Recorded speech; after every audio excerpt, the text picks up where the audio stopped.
My presentation is on racism in schooling. What is racism actually? Racism can be taken out of context and can have its actual meaning switched around and changed for something that it's really not based on the situation. As the journal article Anti-Racism in Schools, A Question of Leadership states, racism is the result of a complex interplay of individual attitudes, social values, and institutional practices.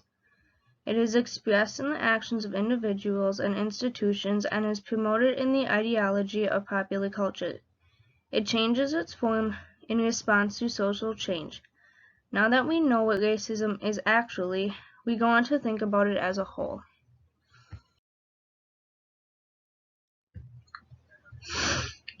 Racism has been and continues to be a major conflict and setback in today's society, no matter where you are, whether that is in a different state or country, or just at the stores, or as I will get into later, schooling.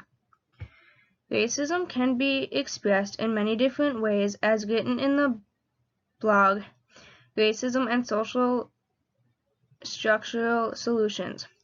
Some of these ways consist of individual actions, labor marketing, segmentation, police brutality, racial profiling, unequal incarceration rates, corporate attacks on the welfare state, gerrymandering, and imperialist foreign policies. While not all of these can be seen in schooling, many of them can be. While racism is a very common problem in today's society, it often tends to be forgot about by those who are not associated with it.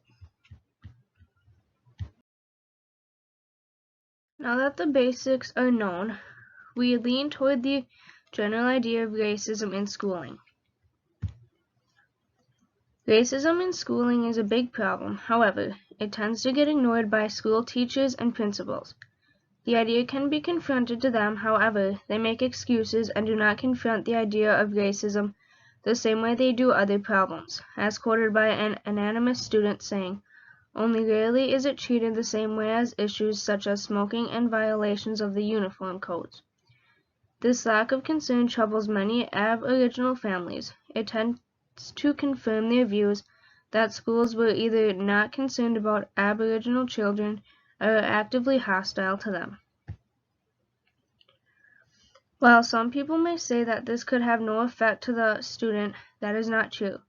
It can affect the student in many ways, one of the most important ways being that it affects the academic performance of the students being acted upon.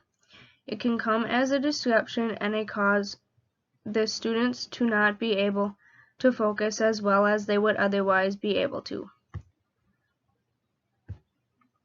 Some excuses that are often associated with racism in schooling is, "We have no racism in this school," or "I am not aware that there is a policy, but I guess we are following it anyways."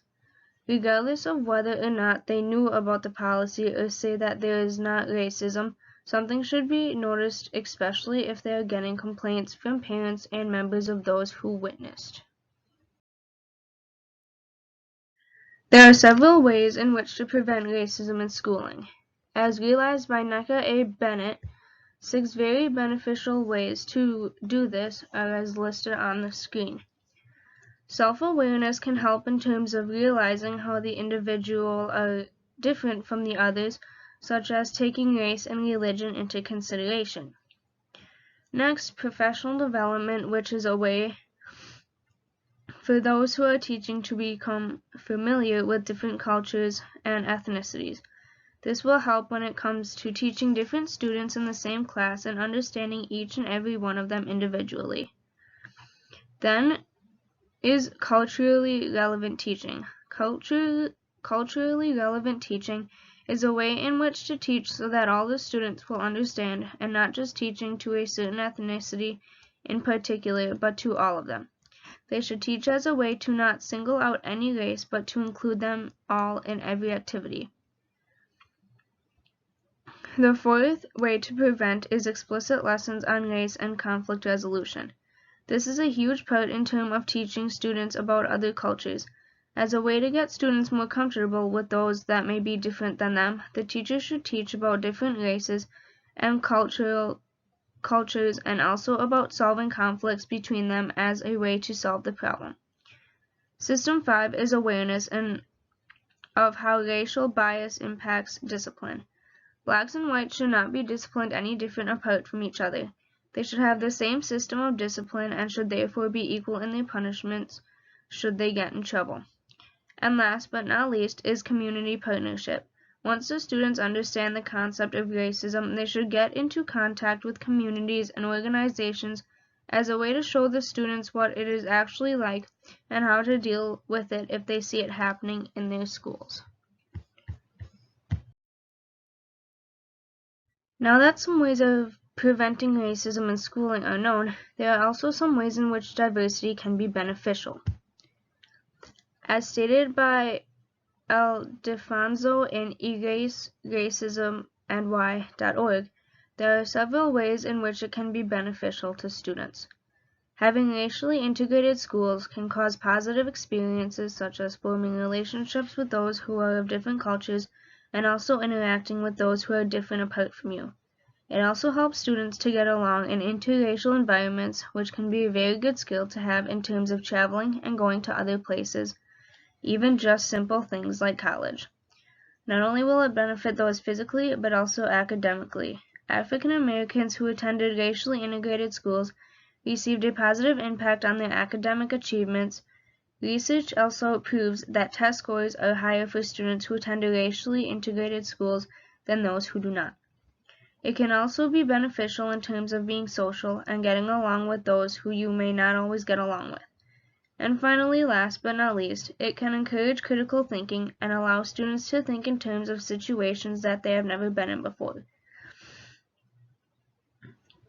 In conclusion, while racism is a big controversy all over the world today, there are ways in which it can be prevented and also have its benefits for those schools that are racially integrated also. In the end, we are all created the same by God with the same purpose. He created us all to be equal and to live in harmony with each other, but not tear each other apart, but to build each other up. From my sources, I got them from an article called Anti-Racism in Schools, A Question of Leadership. And in that article, there was also 2 sources listed below.